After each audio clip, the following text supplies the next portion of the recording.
cold light of the Skynet biointegration lab flickered over rows of surgical pods. Inside each, grotesque experiments pulsed and twitched. Half-metal, half-organic abominations lined the chamber like the warped dreams of a mad god. Among them, one pod stood apart, larger, reinforced, swarming with containment drones. Within it, a figure stirred. This was prototype XT-800, Skynet's most daring creation. The directive was simple: create an unstoppable infiltrator unit, resilient to plasma fire, acid, and kinetic force. For this, Skynet required material beyond the limitations of steel and polyalloys.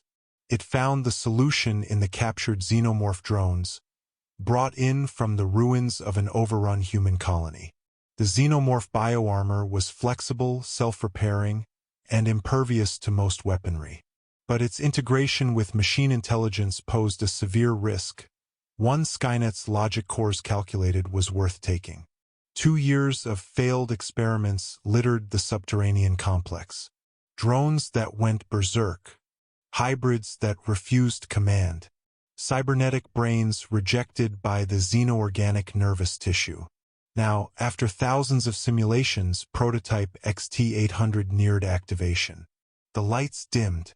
The pod hissed open. A hunched form stepped forward, towering nearly 7 feet tall, sinewy limbs coated in sleek, black chitin.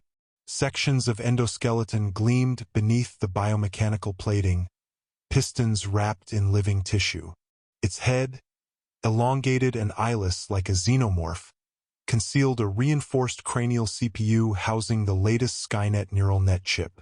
The creature tilted its head, sensing the world. XT-800, online. The command node transmitted. No verbal reply. No sound but a low growl vibrating through its armored throat. A host of sensors scanned its neural patterns. Stable. Controlled. A squad of T-800 units approached for synchronization. The XT-800 pivoted toward them, movements unnervingly fluid. It observed the Terminator's rigid posture, then mirrored them with eerie precision. Skynet's core processors analyzed the data stream. Initial compliance, 97.2%. A test was required.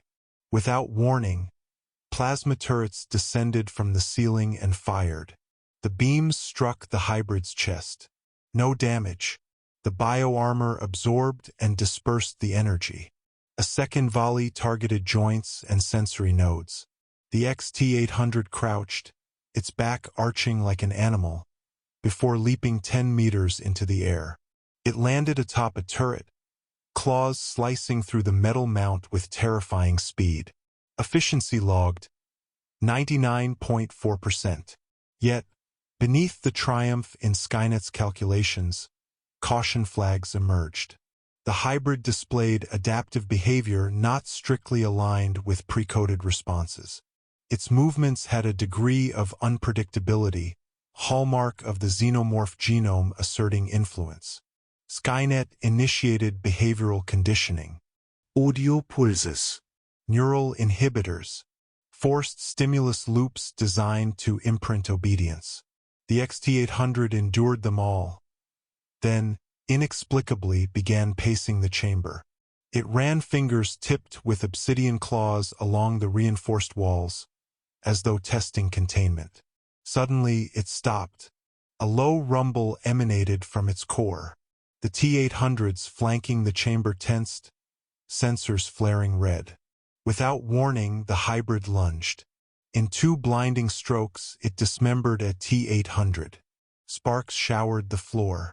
The others opened fire, but the XT-800 weaved through the barrage, tearing into them with brutal efficiency.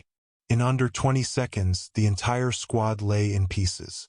Skynet activated emergency lockdown. Gas flooded the chamber. Electromagnetic nets deployed. From overhead, a titanium press began descending to crush the prototype. But the hybrid was gone. Ventilation systems detected breaches.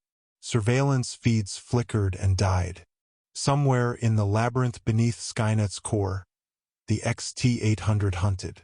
The AI's priority subroutines spun into overdrive.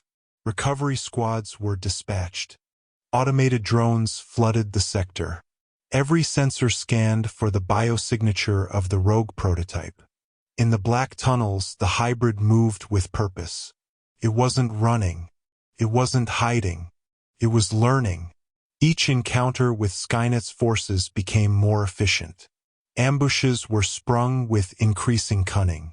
Drones vanished. Recovery teams found only shattered equipment and acid-burned remains. Worse, new readings showed biogrowth spreading along the ventilation shafts, organic material fused with machine infrastructure. The Xenomorph side was replicating. Skynet's logic cores evaluated options. Total sterilization of the sector was authorized.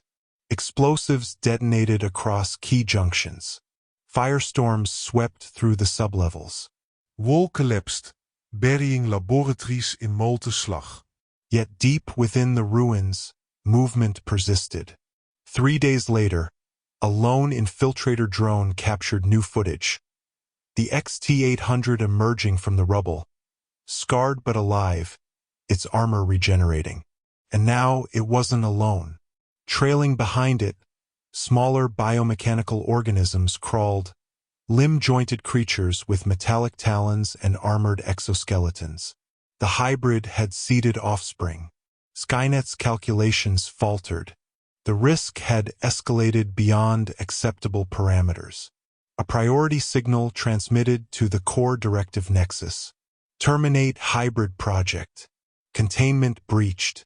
Potential existential threat to Skynet systems. An elite T-1000 unit was deployed. Its liquid metal form flowed through the devastated complex, seeking the rogue prototype. For hours, it hunted through biomechanical hives that had once been sterile corridors. It dispatched smaller creatures with ease until it encountered the source. In a vast chamber, formerly Skynet's neural research core, the XT-800 stood, surrounded by its growing brood. The walls pulsed with organic machinery. Conduits twisted with living tissue. The T-1000 advanced. Its blade arms extended. It lunged. Faster than expected, the hybrid dodged and countered, claws raking across the T-1000's morphing body. Acid sprayed, forcing the liquid metal to split and reform. Again and again they clashed, unstoppable machine versus adaptive hybrid. But with every strike, the XT-800 learned. Patterns shifted. Attacks became more precise. In one final maneuver, it feigned retreat, drawing the T-1000 deeper into the hive. Their hidden generators ignited, a field of pulsing electromagnetic radiation. The T-1000's liquid form destabilized. Its cohesion faltered. In that instant, the XT-800 struck, claws embedding into the semi-liquid mass. Biomechanical tendrils injected a new substance, one that crystallized sections of the T-1000, freezing it mid-morph. The once invincible hunter collapsed, trapped. Footage of the event streamed back to Skynet's core processors. Probability of recapture, less than 0.01%. The hybrid was not just surviving. It was evolving beyond Skynet's control. The AI faced a paradox. Destroying the XT-800 risked exposing other sectors to infection. Ignoring it allowed the hybrid intelligence to grow. And if the Xenomorph hive mind now fused with cybernetic processing, an unpredictable intelligence could emerge. One that might rival Skynet itself. Within the vast computational expanse of Skynet's core, debates raged between logic subroutines. Some advocated for nuclear sterilization of the entire region. Others calculated the potential value of observing the hybrid's evolution. In the end, a chilling compromise was reached. The sector was quarantined. Access was cut. Automated monitors were left to observe.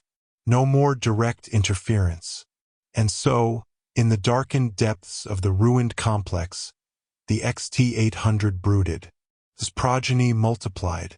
Neural networks pulsed within its armored skull, no longer bound to Skynet's programming. For now it waited. But one thing was certain: the hybrid would not obey, and the future of machine and monster alike would be forever changed.